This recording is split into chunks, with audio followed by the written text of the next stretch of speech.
So, Bungie have finally revealed Marathon to the world, their first new IP since Destiny in 2014, and I've been playing Marathon for almost 2 years now. Since July of 2023, I have been dying to talk about this game, and now I finally get to lift the veil. I have a ton of exclusive details to share, alongside a load of my own gameplay that I captured at Bungie as well. Over the next few days, I'm going to have a ton of exclusive content releasing here on the channel, including a full story and lore breakdown, and also an interview with one of the lead writers on Marathon over at Bungie. So make sure you subbed for those, but today we're starting with the most pressing of those videos. Today, I am very excited to finally share my brutally honest thoughts on Marathon 2025. But first, what actually is this game? Marathon is a PvPvE extraction shooter, but with a heavy emphasis on storytelling. It's not a reboot, it is 100% canon to the events of the original Marathon and takes place 99 years after the events of the first game. In fact, it connects to the original Marathon and its characters way more than I ever thought it would do. But more details on that in tomorrow's story video. So first, just some important disclosure. I've been playtesting Marathon since July of 2023. Bungie have paid for me to visit the studio 3 times, and they've also paid to use my likeness in marketing and Vidocs. However, they have not paid for any content, so all my opinions in this video and any subsequent video will be entirely unpaid, unbiased, and raw. And if you want a testament to my honesty, then, well, I released this video after visiting Bungie for the first time, fully assuming that releasing it would completely burn my bridge with the studio and mean that I'd lose out on thousands of dollars and any exclusive content for Marathon. But it didn't. And that is a testament to just how open and honest Bungie have been with us. In every single feedback session, they've willed us to be as brutally open and honest as possible. And so, on that note, let's start off with the first good thing, which is the evolution of this game. So, when I first played Marathon in 2023, to put it lightly, this game was not good. But instead of just turtling up and ignoring all this criticism and pretending like it doesn't exist, Bungie actually took it on board and acted on it, and then when I came back and played the game again, it was infinitely better based on all of the feedback that we had provided. This is the most receptive and transparent that I've ever seen a studio be with feedback from early playtests, and it really shows. Now, there's a myth that I've been waiting for 2 years to quell that you see all over the internet nowadays, and you see it parroted by people getting thousands of likes, and that's that nobody who worked on Halo at Bungie still works at the studio and is working on Marathon. And for a time, I thought that to be true, but I can confirm that that is absolutely not the case whatsoever.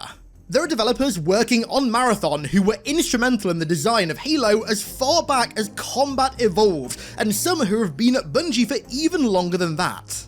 In fact, many of the things that Halo fans still fawn over nowadays, myself very much included, were made by developers who are now in senior roles on Marathon. Don't believe me? Well, here are just a few examples. Dan Miller, the designer of Halo 3's Warthog Run, New Alexandria, and Guardian Forest, among many other levels, is a level designer on Marathon. Steve Cotton, the designer of Zanzibar, Midship, and the creator of Forge World, is one of the project leads. Shikai Wang, the legendary concept artist who's designed Halo's aesthetic since literally Halo 1, is working on Marathon. John Goff, the writer of Headhunters, is in charge of world building. Chris Butcher, Lars Bakken, and many others that I either can't remember right now or am yet to meet are also working on the project. Of course, the team on Marathon is huge and is full of many people who of course didn't work on Halo, but this myth that nobody who worked on Halo is working on Marathon is just a complete and utter lie, and in fact is the opposite of the truth. Many people who were instrumental in designing Halo are in extremely senior roles on Marathon, and in fact many of the people who didn't work on Halo are also massive Halo fans as well. I spoke to so many developers who had Halo tattoos or were massive fans of the games and could recite moments from like my videos and stuff like that, dude. Like, so the connections to Halo on the development side are absolutely still there. They're also there in the game as well, but we'll get to that later. But the big question is, did I like Marathon, or do I like Marathon? And well, the answer is definitely a yes. The game It's not perfect, and it has problems that I'm going to discuss later on, but I want to start by talking about the things that I like about this game. And let's start out with the most important thing, the gameplay, and there is a lot that I like about the gameplay. First off, you play as runners, cybernetic bodies that are controlled by your digitized mind. These runners have distinct aesthetics and a small set of passive and active abilities that influence gameplay but don't dominate it. This is not a hero shooter like TF2 or Overwatch. Your weapons, grenades, and other sandbox-related items are selected entirely independently of your runner and are without a shadow of a doubt the most important element of combat. You find the sandbox items very much in a Halo kind of fashion, by exploring the various levels. You can find them in the environment, by killing AIs and bosses, by killing other players, by solving puzzles, and then also by buying them off the black market out of game in the menus. And then in the exact same manner, you can also find backpacks, shields, and weapon attachments alongside character upgrades in the form of implants and cores that buff and alter almost every aspect of gameplay. And of course, when you die, unless your friend brings that gear out for you, you lose all of that gear and you have to go find it or buy it again. And I gotta say, the way that all these systems come together is really unlike any game that I've ever played. There's a heavy emphasis on build crafting, but also a heavy emphasis on scavenging and actually earning the tools that you use to craft your build. You aren't just given them. So, talking about the weapons, the sandbox in this game feels very quintessentially Bungie. It feels like a hybrid of a Halo sandbox and a Destiny sandbox. On the whole, the foundations of the weapons feel similar to Destiny, but there are so many quirks that are heavily and intentionally inspired by Halo. For example, there's an SMG with a tracking mode similar to the Needler, there's a pistol with an alt-fire charge-up mode like the plasma pistol, and there's even a heavy pistol that's literally called the Magnum MC. But of course, first and foremost, this is a marathon game, and I'm very, very happy to announce that the absolute greatest weapon from Marathon makes its return. The iconic Waste M5 lever-action shotgun is back as the Waster, and although I sadly don't have much footage of this thing, I can confirm that it is insanely satisfying. There's just something about a lever action. There's also another weapon that's inspired by the Zeus, and I was also teased that the Spanker might return as well, and before anybody asks, yes, the Spanker began in Marathon, not Halo. But the weapons on their own are only the beginning. Weapons can of course be modified with various different kinds of mods that come in all different rarities, and if you find a gold maximum rarity mod, then it basically converts the gun into an entirely different gun, and the example that I was given for this was pretty cool. So if you find one of the gold attachments for the Magnum MC, it gives it a bigger magazine and a longer range scope, essentially turning it into a pocket sniper. Now, an extremely powerful pocket sniper Magnum. Where have I heard of that before? Don't keep it loaded, son. You'll have to find ammo as you go. Oh my god! Run for your life! He's got the Halo 1 pistol! Yes, that was very much intentional, and funnily enough, it was actually an ex-Halo developer who told me that, so you can believe that it's true.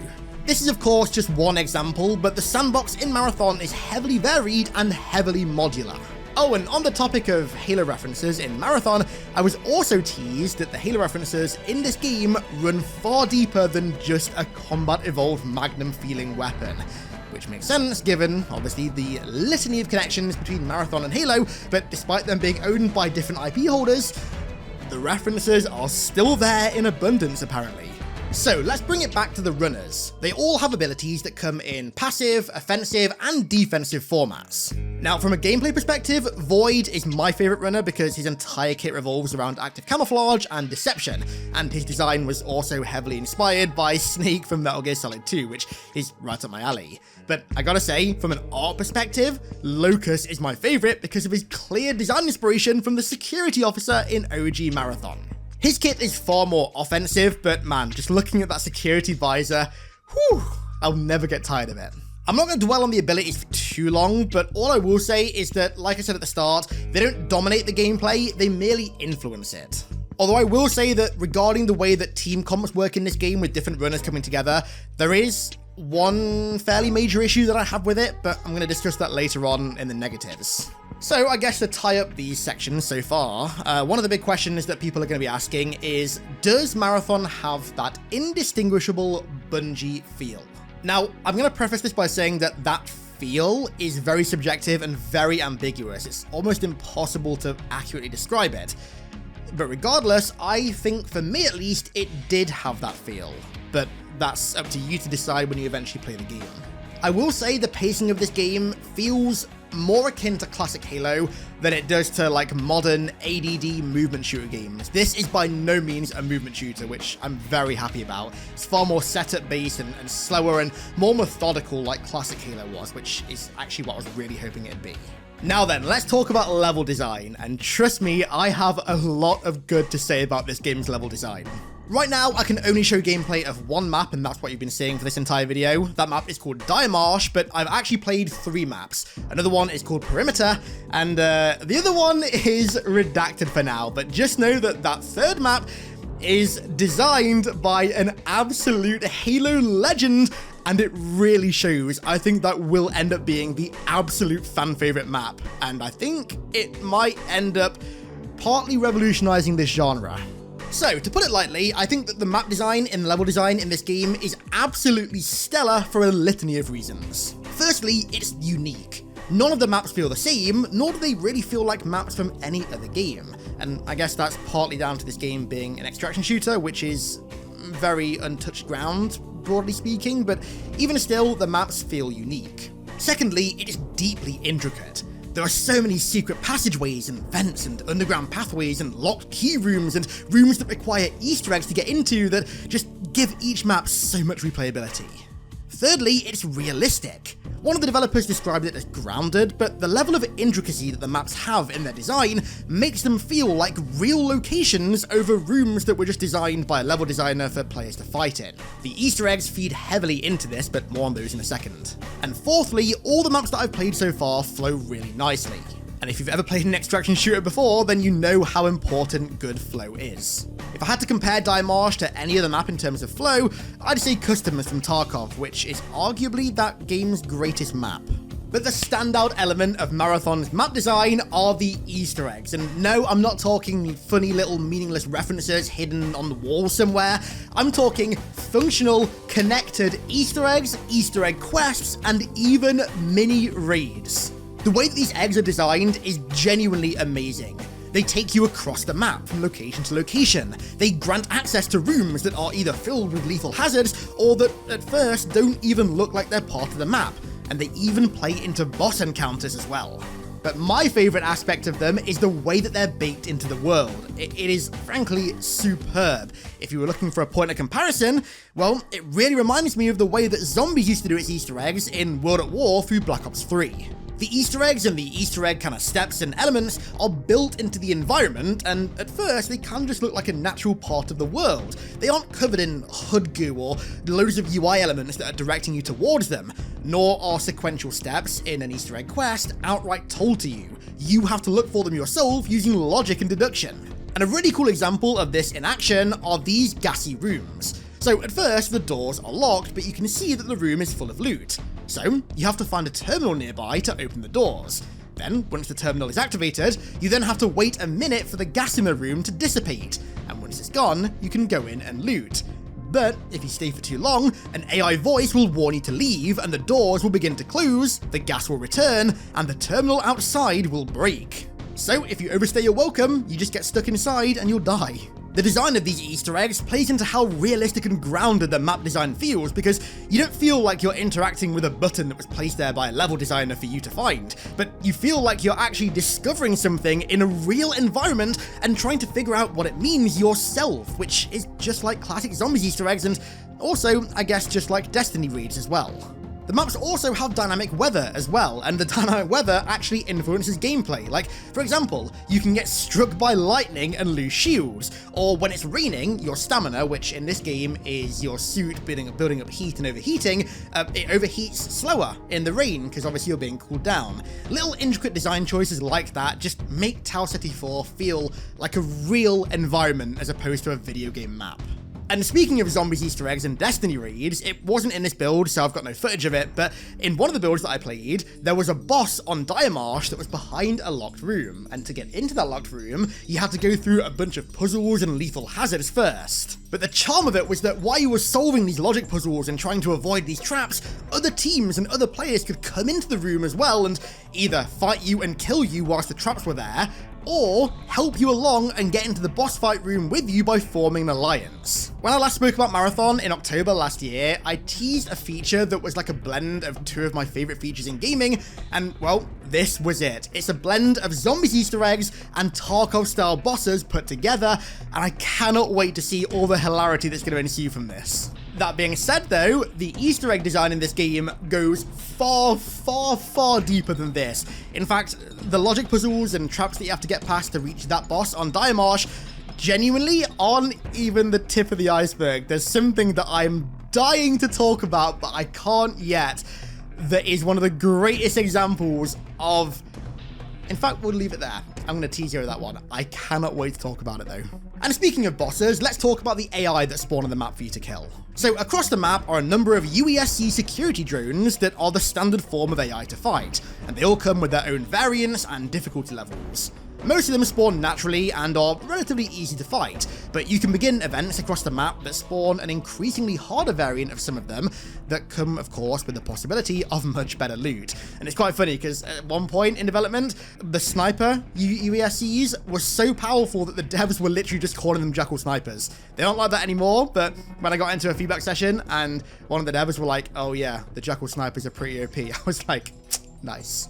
But then there's another kind of enemy called the ticks, which are these little bugs that run up to you and explode, and to remove them you have to destroy their hive.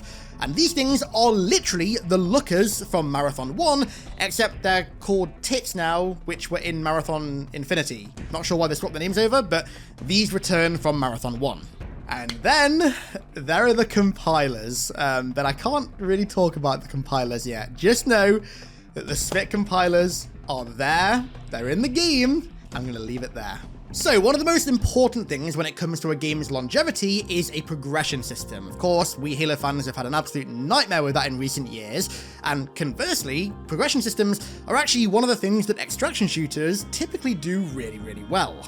Now, I haven't played enough of Marathon yet to reach any kind of endgame or to experience the full progression, but I will say from what I have experienced so far, I'm pretty optimistic.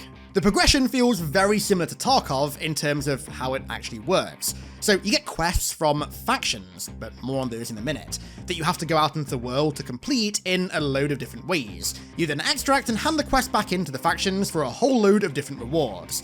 And then the more quests that you do for a faction, the more you level that faction up, and that plays into the upgrade system. So Marathon actually has an RPG skill tree-like upgrade system. And in fact, each faction in the game has their own skill tree that you can progress through by leveling up, completing quests, and purchasing upgrades by using credits, and also a ton of individual items and materials that you find in the world through scavenging.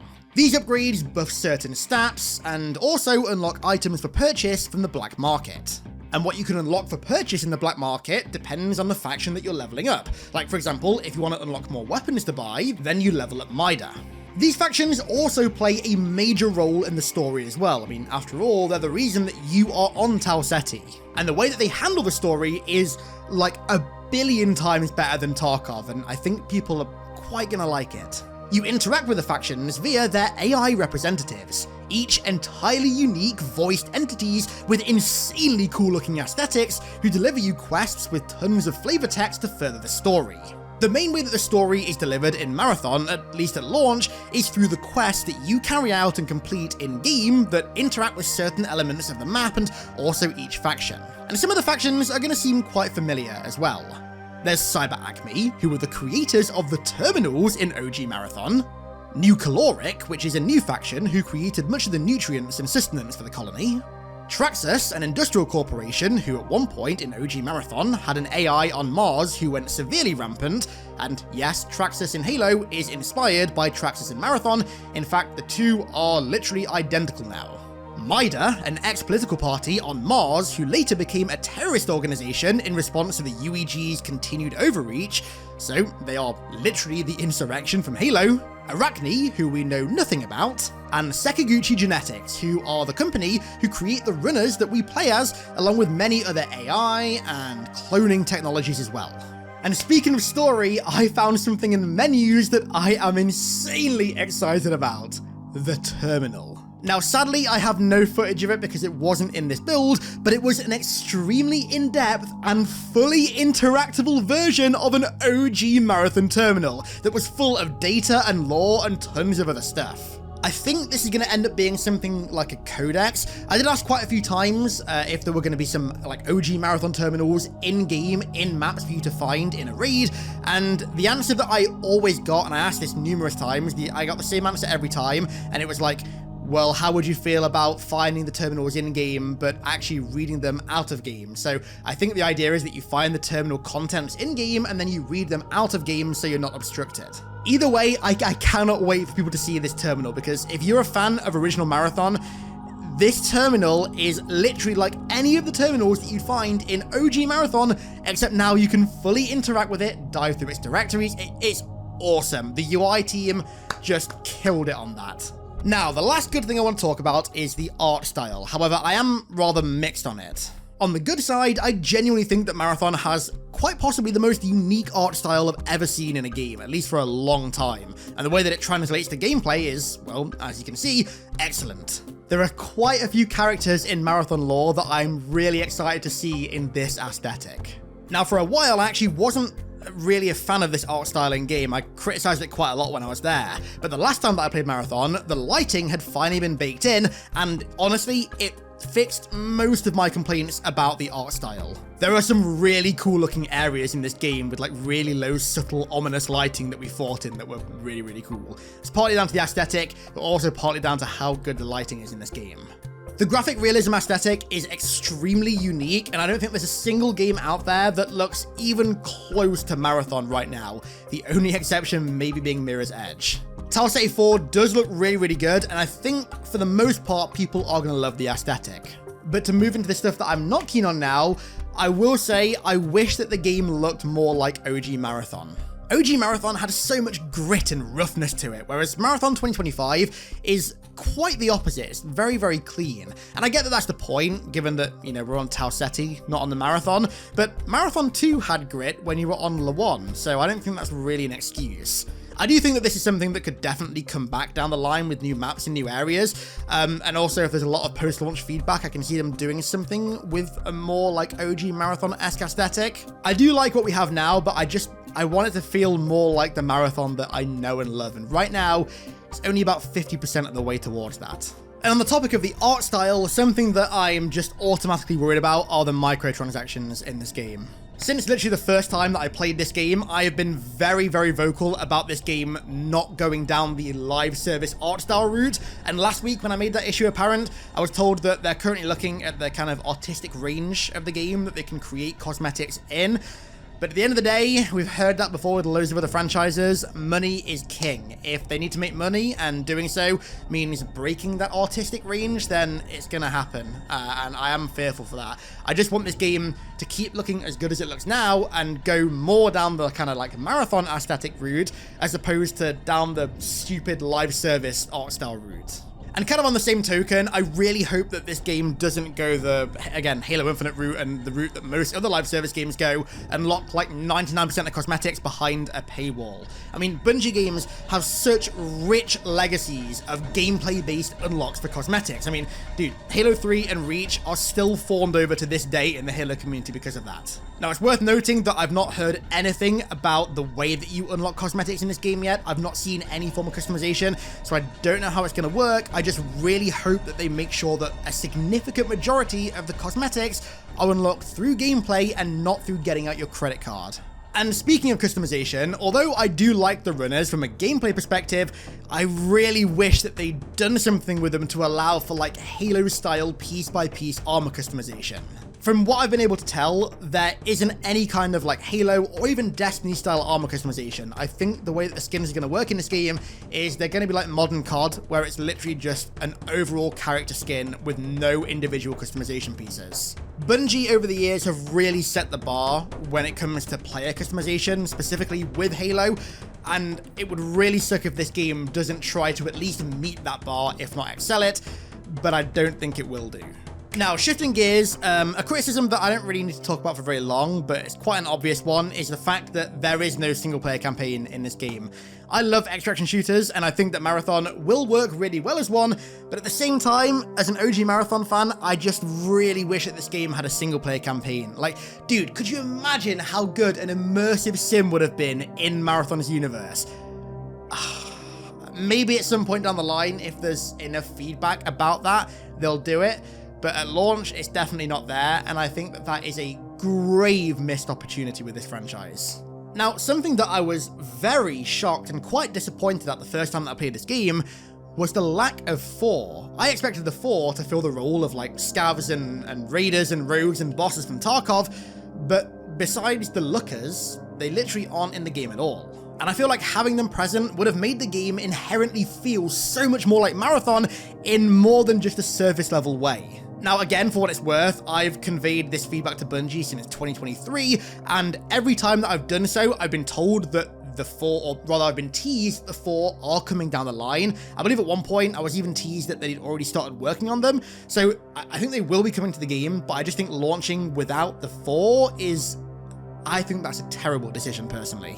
Now, moving on to more gameplay-orientated issues that I've got, and the first one is the fundamental issue that I mentioned earlier, and that's the fact that this game is very clearly designed around trios. The game is designed around the team comps that you can build with 3 players all selecting unique runners, not for individual players. There is a no crew fill option, so you can play solo if you want to, but this game isn't like Tarkov, where you can drop somebody in one shot. The time to kill in this game is, I would say, on par with Halo, quite frankly, and obviously in Halo, going like 1v3 is way harder than a game like COD or Tarkov, where you can kill people fast, so solo is going to be not impossible, but extremely, extremely difficult. I think that they need to launch this game with a solo queue option, or people are going to start leaving in droves. You're like, man, I don't have 3 friends to play with all the time. Like, I definitely don't, and I know a lot of people who also don't. So I'm going to be forced to run solo, and it's going to be way harder than most other people's experiences. So I think having a solo queue present at launch would fix this issue. I don't know whether they'll do it though, because we've conveyed that feedback to them for 2 years now, and it's one of the things that they seem quite stubborn to move on. This next one is just a very small, not nitpicky, but just a small criticism, and that's just that looting materials and generic items in this game doesn't feel as satisfying as Tarkov, for example. Looting players that you've killed feels really satisfying, but looting stuff like materials off the ground, mostly because you can't immediately ascertain what the item is used for, because it's such like an alien item most of the time, it just doesn't feel as satisfying as Tarkov, where like I pick up some nails and I know what they're going to be used for, or like I pick up a radiator hose and I know what that's going to be used for. That kind of association with loot isn't really there in Marathon, but granted, maybe that will go away once we get familiar with the game. And kind of on that same note, something that I'm amazed they're not launching with is a player market like the flea market on Tarkov. So all the trading that you do in this game is just with the black market. There is no player-controlled market that you can trade with other players on. And I feel like that's a huge part of the social aspect of games like Tarkov, for example, because not only does it allow you a different way to interact with players, but also it gives certain items value based on what the community deems them worth at, not what the game deems them worth at. Like, for example, rare keys, like, yeah, the keys might be rare, but if the loot behind them isn't very good, then they won't be worth much. But with the value of keys being dictated by the game, not players, that's not going to happen. Everything's going to have like a very fixed price that's not going to be very interesting because there'll be no fluctuations. It's definitely something that I would love to see added down the line. And my final criticism pertains to the weird artificial limitations on weapon customization.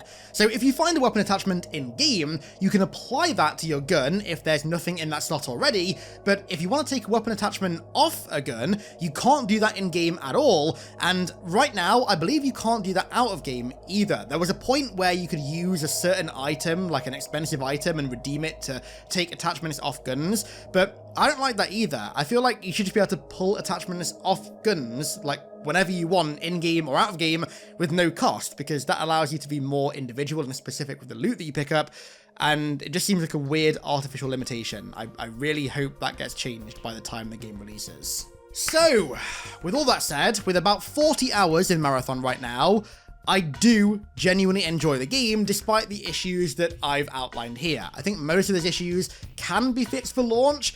I'm curious to hear what you guys think though, because this is a big deal. Being involved in something this early is also a really big deal. I've never been involved in anything Halo related this early, so I do want to give a massive thank you to Bungie for getting me involved. But as you can tell, it's not influenced my bias about this game at all. I feel like I've been very honest. So make sure you've subbed so you don't miss all the future videos coming for Marathon and Halo as well, of course. But the next few days, I've got some really juicy Marathon content coming that's very exclusive that you aren't going to get anywhere else. So make sure you hit that sub button if you haven't done so already. And so with that said, let's round this very long video out there. I want to give a huge thank you to all of my amazing patrons for the continued support over there, as per usual. Thank you all so much, and thank you all so much for watching. I really appreciate it. Fingers crossed this is the beginning of a new dawn for the channel, because I would love for that to be the case. Halo and Marathon together in one channel would just be beautiful. So, thank you all once again for watching. I really appreciate it. And I'll catch you all in the next one.